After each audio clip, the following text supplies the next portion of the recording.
and I would have these continuous rolling thoughts go through my head. And this one particular morning, it just said one and done, one and done. So it takes one being, just one, to understand the true nature of reality. And the one benefits, because Jesus did it. You literally have to just take accountability, put everyone in your heart space and say, I'm good with this, I forgive myself, and then you're back with God. And you basically, it's like it takes one drop of your blood to completely clone you unlimited times. Like, that says something, doesn't it? Like, how much information is held within your body. What it really is atoms behaving in the way that they have agreed to behave. So cells that are fingers agree to be fingers, and cells that are skin agree to be skin, and hearts, and so on and so forth. So what happens is, because we're atoms and information is stored, the information is such that it says this hard thing will go through this soft thing, but it will smash against this other hard thing. Mm-hmm. So when it flies through the soft thing, it just waves, and then when it hits the hard thing, it will create a reaction, an atomic reaction, that will make it act in the way that it's been pre-programmed to act. So like, can that kind of programming be changed? You can just not follow the rules. Right. It's not something you can just say, I'm just not getting you.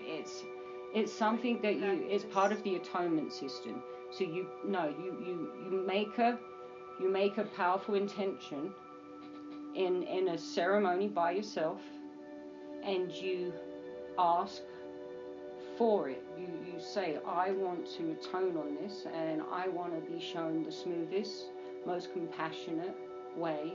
I want to see heart in every part of this. I understand that there's going to be feelings and emotions that are going to come up that are leaving me because I'm atoning, and I'm not going to judge those things, and I'm not going to run to the doctors and say, oh, something's wrong. There's never anything wrong. We can only attack ourselves. Everything around us is spirit, and it is compassionate and loving. It's God. So we are pretty much projecting a reality inside an auric field that is multifaceted, with all these different perspectives going on, where at the middle of the dream, you're the dreamer, and everyone around you is your world. You'll only see what you're actually focusing upon. So if you, for instance, say, oh, I'm going on vacation now, you're getting an aeroplane, and you think you're in an aeroplane. But you're not, you're just in another dream, and then you're flying over land, and you see the land, you're like, oh wow, look at that vastness, and it's just a program. You're just viewing a projection on the inside wall of your auric field, like this big egg shape. And everything about your world is just frequency, it's just vibration.